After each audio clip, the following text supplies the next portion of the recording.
Hello everyone, back to this beautiful rectangle. This puzzle starts with the diagonal of the rectangle that is divided to two pieces, 8 and 5 units of length. Here is another distance from this location to the vertex of the rectangle, 7 units. And we supposed to find the red line, the length of this red line, and let's see how it's done using dot product.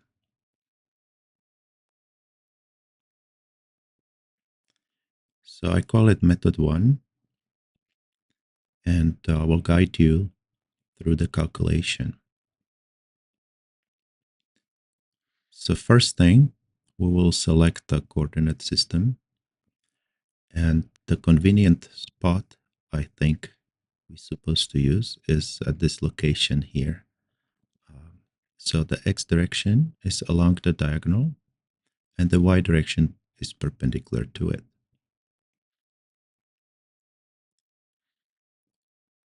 Start with the vertices of the rectangle. The first one is P, and in this coordinate system, where origin is at this location, we see that the point P is located at 5 units in the x direction and 0 units in y direction.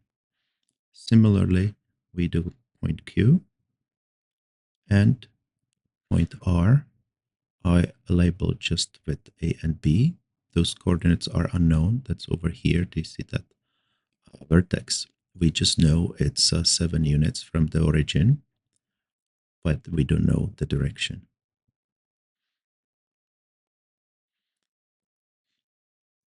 The next step is to assign vectors to this problem and use the dot product as I said earlier.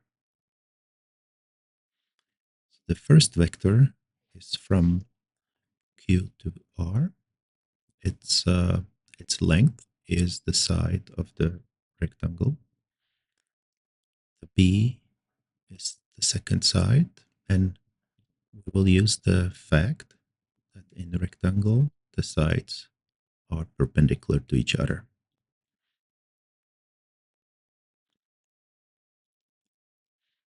So here I'm showing you how to get the coordinates from the vertices, and in the similar way we get the coordinates for the vector B.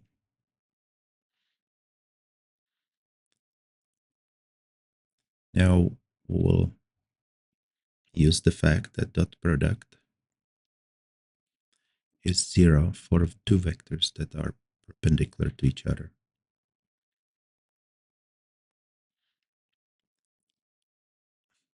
The notation is the dot surrounded by circle to stress the fact that this is not just some multiplication of two numbers, but abstract objects that are called vectors.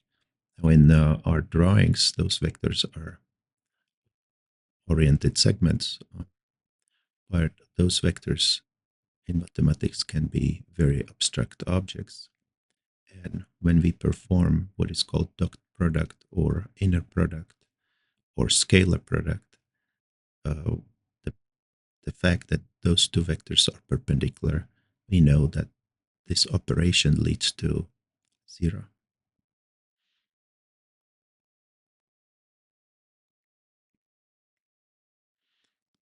So here's the summary of the previous page. And now comes just the algebra of this process.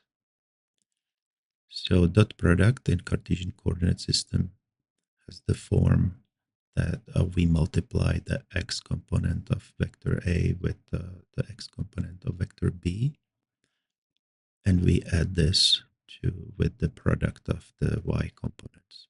So we see the x components being multiplied and the y components being multiplied. So after we finish this algebra where the dot here and there is just the regular multiplication. So we use distributive law and we get all those contributions. Finally, we can rearrange this equation, and the interesting thing is that we know what a squared plus b squared is.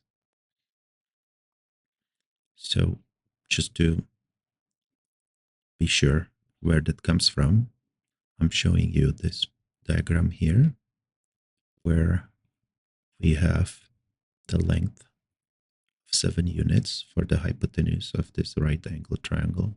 Of the vertex here, we call this vertex R. And those, for example, the A is a negative number and the B is positive number.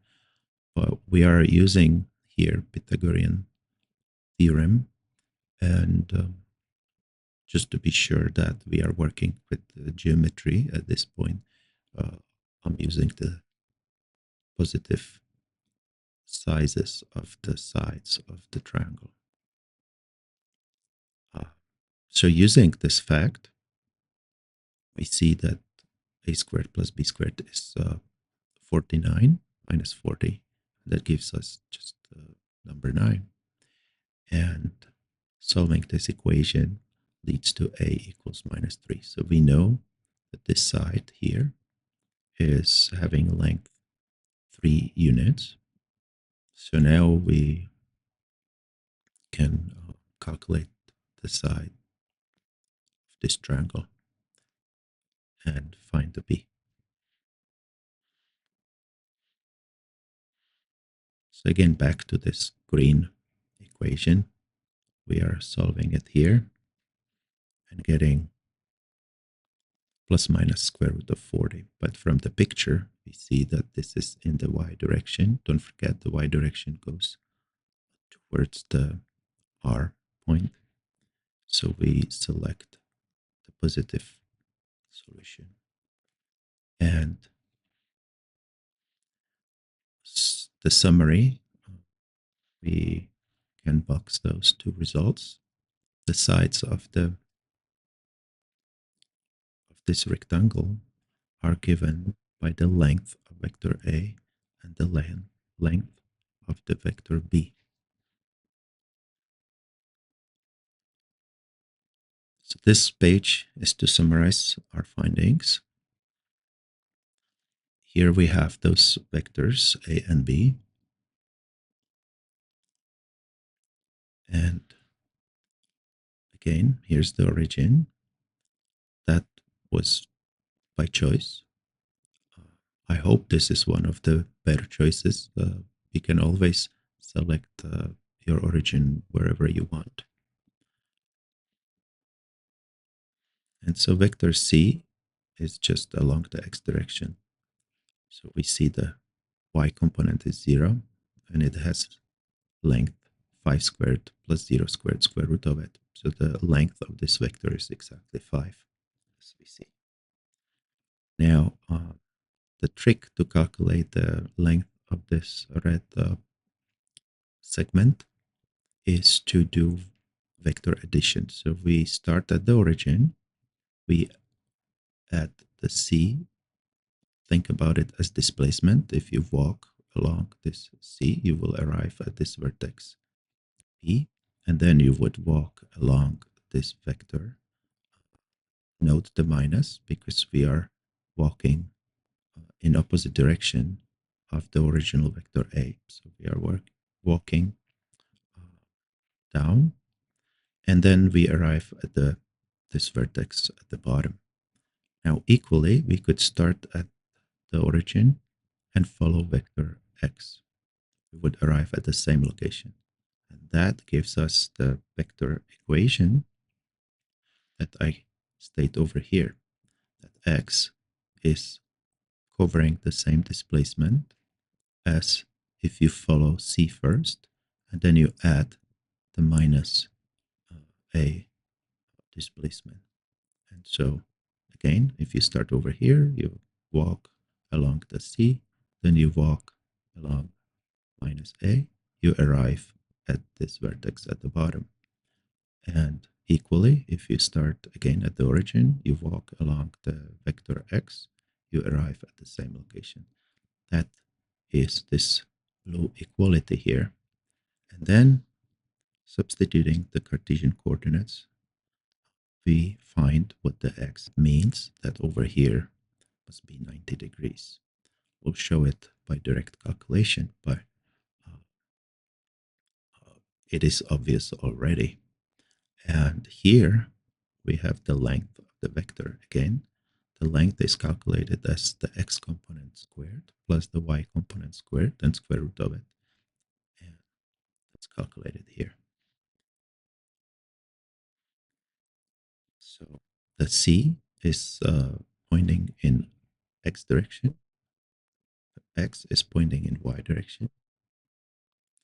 And because Cartesian coordinate by default is set to be orthogonal, that means perpendicular to, then we know that those two vectors are perpendicular to each other. That's this symbol. We can also calculate this by the dot product. And so just to show you here, how, well, the x multiplies the c. And that means the x we write as c plus minus a. The c multiplies itself. So we get the length squared. And then we get this minus from the a. And then a times c.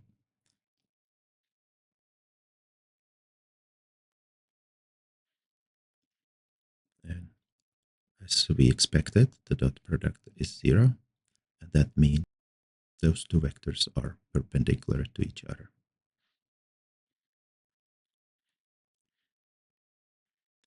So the width is a, the length of the vector, the green vector, and it turns out to be square root of 65, approximately about 8 units long. The length turns out to be square root of 104, and that's approximately 10.2. Now, just to note, this value of x, this is the red line, the length of it is 2 times square root of 10, and that is the shortest. So again, if you think about this point from the blue line over here, the shortest distance between that point and that length must be along the perpendicular connection. And so that is unexpected result, but it is quite interesting to see how it is discovered automatically when using vectors and dot product. So finally, just quick check, the a squared plus b squared, that's for the length of the rectangle. We see the right angle triangle over here, for example, and we just double check that the length is 13 units. Thank you for watching and see you soon.